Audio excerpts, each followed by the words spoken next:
ভাইরে ভাই, জাহিদ হাসান অভিনীত উৎসব মুভিটি রেকর্ড করছে মাল্টিপ্লেক্সে। অলরেডি এই মুভিটি 3 কোটি টাকার ব্যবসা করে ফেলছে মাল্টিপ্লেক্স থেকে, যেটা আসলে অসম্ভব। মানে আমি কল্পনাও করি নাই কোনোদিন যে উৎসব মুভিটা 3 কোটি টাকার বিজনেস করবে শুধুমাত্র মাল্টিপ্লেক্স থেকে।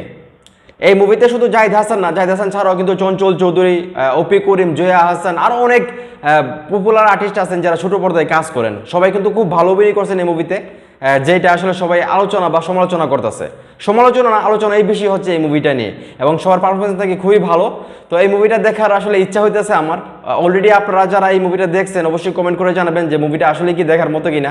এবং আমি যতটুকু জানতে পারছি এই মুভিটা নাকি ফ্যামিলি নিয়ে দেখার মতো একটা মুভি, এবং এই মুভিটা নাকি খুবই ফ্রেশ একটা মুভি। এই মুভি দেখার পর নাকি মাইন্ড একদম ফ্রেশ হয়ে যাবে। কথাটা কতটুকু সত্য যেহেতু আমি দেখিনি এই মুভিটা, সেটা আমি জানি না। যারা অলরেডি মুভিটা দেখে ফেলছেন সেটা অবশ্যই কমেন্ট করে জানাবেন মুভিটা আসলে দেখার মতো কিনা। তো যাই হোক, উৎসব মুভি 3 কোটি টাকার বিজনেস করছে, সেটা আসলে বাংলা ফিল্ম ইন্ডাস্ট্রির জন্য ভালো। কারণ এই মুভির যে পরিচালক আছে বা প্রডিউসার আছে, ওনারা নতুন করে সাহস পাবে ভালো কিছু নিয়ে আসার জন্য। এবং উৎসব মুভি দেখার পর আরও যারা ইন্ডাস্ট্রিতে আছেন, যারা ভালো কাজ করতে চান, তাদেরও কিন্তু আসলে একটা সাহস পাবে। তো যাই হোক, উৎসব মুভিটা কে কে দেখছেন সেটা অবশ্যই কমেন্ট করে জানাবেন, এবং এই ভিডিওটা যদি ভালো লেগে থাকে অবশ্যই শেয়ার করবেন।